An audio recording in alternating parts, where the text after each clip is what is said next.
Welcome to my channel Supportive Education for Basic Shiksha Parishadiyya Schools. My channel's name is Najmun शिक्षा ज्योति। बच्चों, ये channel specially मैंने आपके लिए बनाया है और मैं चाहती हूँ कि आप प्रेरित होकर आगे आगे पढ़ते रहें और खूब आगे बढ़ें। आपके पास हर सुबह दो चॉइसेस होते हैं, या तो आप अपने जो सपने आपने रात भर देखे हैं उनके साथ सो जाएं सुबह देर तक, या फिर आप सुबह जल्दी उठें और उन सपनों को सच करने के लिए लग जाएं।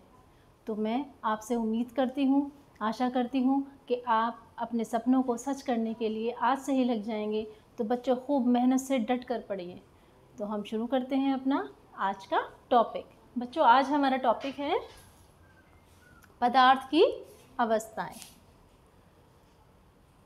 बच्चों, पदार्थ 3 अवस्थाओं में होता है, लेकिन आप ये जानेंगे, आप पहले पढ़ चुके हैं कि पदार्थ किसे कहते हैं। जो भी चीज़ जगह घेरे, वस्तु जो जगह घेरे, वो पदार्थ है। और पदार्थ की अवस्थाएं 3 हैं, ठोस, द्रव और गैस। आज हम इन्हीं के बारे में पढ़ने जा रहे हैं। सबसे पहले हमारा क्वेश्चन उठता है कि ठोस वस्तु किसे कहते हैं। बच्चों, पदार्थ की ठोस अवस्था आप देख सकते हैं, टेबल है, पेंसिल बॉक्स है, मोबाइल है, आपकी किताब है, ये सारी चीज़ें क्या हैं? ठोस वस्तु है। इन ठोस वस्तु को, इसमें बहुत ही ज़्यादा, अगर हम इसको ठोस को डिटेल में देखें तो इसमें बहुत बारीक बारीक कणों से मिलके बना होता है। ये कण इतने क्लोज होते हैं आपस में कि जगह नहीं होती, ठीक है। और जो ठोस का आप देखेंगे वो एक निश्चित आकार होता है, उसका अपना एक आकार होता है। वो जिस आकार में रहता है वो वैसे ही रहता है, उसका एक निश्चित आकार होता है, उसका एक निश्चित आयतन होती है।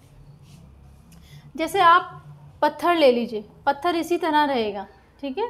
ईंट ले लीजिए, ये भी एक ठोस का उदाहरण है ना। आप बॉल ले सकते हैं, बॉल भी एक ठोस का उदाहरण है। आप कार देख सकते हैं, कार भी एक सॉलिड वस्तु है, एक ठोस वस्तु है। तो ये बहुत सारी चीज़ें हैं जो ठोस वस्तु के उदाहरण हैं। दूसरा हमारा है कि द्रव किसे कहते हैं। द्रव, बच्चों, आपने ठोस में देखा कि जो उसके पार्टिकल्स हैं, जो कण हैं, वो बहुत पास पास होते हैं। लेकिन द्रव में क्या होता है, एक्चुअली थोड़े डिस्टेंस पे होते हैं, थोड़े दूरी पर होते हैं। द्रव के कण में थोड़ा थोड़ा डिस्टेंस होता है और द्रव का कोई निश्चित आकार नहीं होता। आप एक ग्लास में पानी ले लीजिए, उसको आप कप में डाल दीजिए, वो कप की शेप ले लेगा। आप कप का पानी किसी भगोने में डाल दीजिए, वो उसी का आकार ले लेगा। तो द्रव वस्तु का कोई अपने आप में कोई आकार नहीं होता है, ठीक है। लेकिन इसका आयतन निश्चित होता है, इसकी जो वॉल्यूम है, जो इसका आयतन है, वो निश्चित होता है। जो आपने कप में पानी लिया है वो उतना ही रहेगा, है ना। तो उसकी आयतन निश्चित होती है। द्रव के एग्जाम्पल देख सकते हैं आप, दूध है, पानी है, जो भी बहने वाली वस्तुएं हैं वो सब द्रव में आती हैं। तो आपने मान लीजिए ग्लास में दूध रखा है, तो इस दूध ग्लास में उसने उसी का आकार ले लिया। ये बॉटल में पानी है, ठीक है, इस बॉटल में पानी है, इस पानी को आप किसी बर्तन में पलट सकते हैं, ये उसी का आकार ले लेगा। तो आप देख सकते हैं कि द्रव जो है उसका कोई निश्चित आकार नहीं होता, परंतु उसकी आयतन जो होती है वो निश्चित होती है। नेक्स्ट है हमारा गैस किसे कहते हैं। बच्चों, ये एक ऐसी चीज़ है कि जो आपको एकदम से कहीं नज़र नहीं आती, है ना, लेकिन ये है तो सही। खाली ग्लास ले लीजिए, उसमें गैस है। बात करते हैं इसकी कणों की पोजीशंस की, तो हम देखते हैं कि द्रव में थोड़ी दूरी पर थे, लेकिन गैस में ये कण और ज़्यादा दूरी पर होते हैं, और ज़्यादा डिस्टेंस पर होते हैं। और इसका ना तो इसकी अवस्था में पदार्थ का ना तो कोई निश्चित आकार होता है, ना ही इसका कोई निश्चित आयतन होता है। जिस बर्तन में आप समझ लीजिए, वो जहाँ भी होगी गैस, एक छोटे से कमरे में आप एक जगह परफ्यूम की बोतल खोलेंगे तो वो पूरे कमरे में फैल जाएगी। लेकिन वही चीज़ जो पहले थी वो पहले एक छोटी सी बोतल में थी।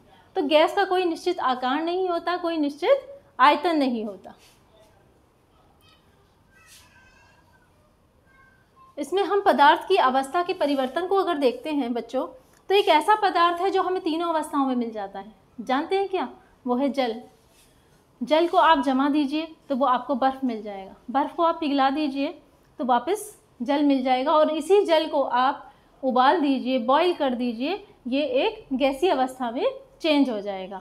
तो पदार्थ को हम बदल सकते हैं, पदार्थ की हम अवस्थाओं को बदल सकते हैं। जैसे मैंने आपको उदाहरण दिया कि ठोस को आप द्रव में बदल सकते हैं, द्रव को जब आप हीट देंगे और बॉईल करेंगे तो वो गैस में चेंज कर सकते हैं। तो एक ऐसा पदार्थ है जल जो कि तीनों ही अवस्थाओं में पाया जा सकता है।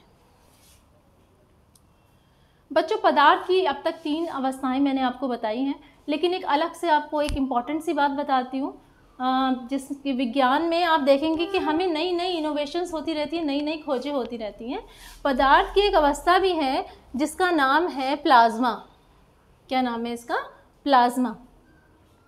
जब किसी तत्व के परमाणु को 0 डिग्री या 0 डिग्री सेल्सियस या -273.15 डिग्री सेल्सियस पर उसको ठंडा किया जाता है तो वह पदार्थ क्या बन जाता है? एक प्लाज्मा। प्लाज्मा एक्चुअली में क्या होता है कि जैसे आपने देखा हर पदार्थ में परमाणु हैं, तो उसकी हम शेप बता रहे हैं कि ये परमाणु है, लेकिन प्लाज्मा एक बॉल की तरह बन जाता है, एक सुपर एटम बन जाता है, सब कुछ इसी में ही समा जाता है। तो इसे पदार्थ की 5वीं अवस्था कहते हैं, जिसका नाम है प्लाज्मा।